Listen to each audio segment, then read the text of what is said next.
Stonehenge is a unique place. There's nowhere else like it in the world. It's the only linteled stone circle in the world, and it's so iconic and so familiar that it just draws attention. It's an extremely important monument, and you can see just behind me that it's been engineered to have these wonderful sort of stone arches, and at its core, at its heart, in alignment with the sun. Stonehenge is probably the world's most famous prehistoric alignment. It's aligned to the rising and setting of the sun, the midsummer sunrise and the midwinter sunset. And this is believed to have been an intentional feature. To capture an alignment to both midwinter and midsummer is very, very rare, especially when it happens on the same line. That doesn't happen anywhere in the world. If you want to explore meaning, what these things meant for people, you need to step away from that hard data. You need to step into a little bit of speculation. You can only speculate about the things you know. So there could be a whole host of interpretations for Stonehenge and its alignments that we haven't even considered. Right at the end of the late Neolithic, around the time of Stonehenge, people are building lots of monuments. And it's about trying to get really precise dates for when those were built and seeing how that relates to major changes that were happening in society at that time. Unfortunately, we don't have a written record from this period of time, so we really have to rely on all these new scientific techniques and some of this groundbreaking research. And we have stories we can tell now that we couldn't tell 10 years ago. One of the recent projects I've been involved in is looking at the origins of the sarsen stones at Stonehenge. And those stones are a type of silica. Using something called a PXRF machine, a portable X-ray fluorescence analyzer, we can look at the percentages of different components inside the rock and look at trace elements that are not just the silica and map where the fingerprint of those sarsens may have come from. So some work has been done which has mapped the natural sarsen spread across southern England and tried to match up the readings from Stonehenge and those natural sarsens, and that's pinpointed an area called Westwards, and that's our best match for where the sarsen stones at Stonehenge were brought from. So there's some really exciting research going on there that shows another link with stones being brought to Stonehenge from somewhere other than Wales. Just this week, we've discovered that one of our stones at the center of the circle, called the altar stone, we don't know where it comes from because the chemistry of that stone is completely different than all the other stones here. So that's another mystery. So there's still going to be these questions, and the new scientific techniques are really opening up a new world of understanding about sites like Stonehenge. There's not one Stonehenge. It's a monument that was changed over a long period of time, and it was used by people for over 1,000 years. We know that new people are coming from Europe, bringing with them the first metals, new types of pottery, new ideas, probably new languages and new religion. So there's a big period of change.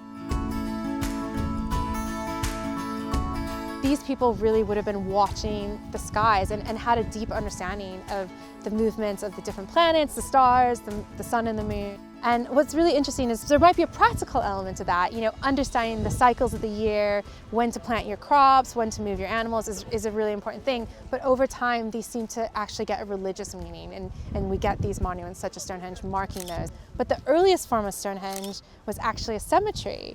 So we know people were burying their dead here in the form of cremations about 500 years before they actually built the stone circle.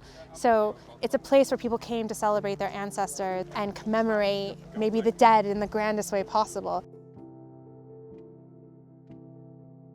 We can look at what other cultures believe in when they relate to the midwinter and the midsummer sun and see if those ideas apply to Stonehenge. So for example, midwinter across the world is seen as a time when the sun is dying.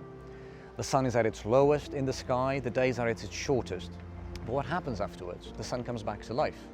Every day after midwinter is slightly longer than the previous day. And that's an indication for many, many societies across the world that there is life after death. Just like the sun comes back to life, the ancestors will come back to life in some form, not necessarily on Earth, but maybe in the upper world, maybe in the sky. So that idea may very well apply to Stonehenge. There are many other clues in the archaeological record in sites at Stonehenge and around Stonehenge that suggest Stonehenge may have been a place for the ancestors, may be connected to the ancestors. So the midwinter alignment relates very nicely to that. A few archaeologists about a decade ago were excavating the avenue that leads into Stonehenge. They found glacial striations that were created by the melting ice sheets at the end of the last ice age. They align naturally to the solstices. So the people who built Stonehenge may have noticed this coincidence, but they saw meaning in there, and that may very well be why they then built Stonehenge where it's now with those alignments. People were coming together to celebrate that moment of the sun kind of being reborn, the turning of the year as we call it. Down the road, we have a place where they were living and feasting as they built the stone circle called Durrington Walls. And almost they were having the equivalent of what we would consider barbecues. There are lots and lots of animal bones there. And there's been analysis done of the isotopes from the teeth of those animals, which has shown that they were raised on geologies that were very varied. And perhaps it's almost like you do a pilgrimage too. It's almost like going to Mecca. You go from your local community, you bring your animals, and you take part in this big communal project that's got this kind of wide remit. It's always been a place of gathering, and it's really wonderful that people still want to come here and celebrate. At Stonehenge, we have a solstice connection, so it connects to the shortest and longest days of the year, and stones within the circle mark those moments. And so we know people are coming to celebrate at those times. But there might be other connections. So one thing we're looking to investigate now is the moon and its connection to Stonehenge. We're very excited about something that is happening in the sky in the next 2 years, which we call the Major Lunar Standstill. It's something that happens only every 19 years. And for about 2 years, the moon is going to be rising on a place on the horizon where the sun never rises. It also does that at the setting. And there's been suggestions for the past maybe 50, 60 years that there are 4 stones at Stonehenge, the station stones, that align to the moon when the moon is doing those things. So over the next 2 years, we're going to have the opportunity to observe, record, register the moon rising in alignment to the station stones, to try to study and see how accurate those alignments are, whether we think they are meaningful or whether it's just one big coincidence.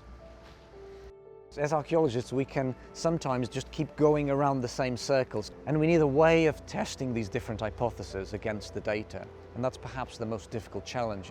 So there could be a whole host of interpretations for Stonehenge and its alignments that we haven't even considered.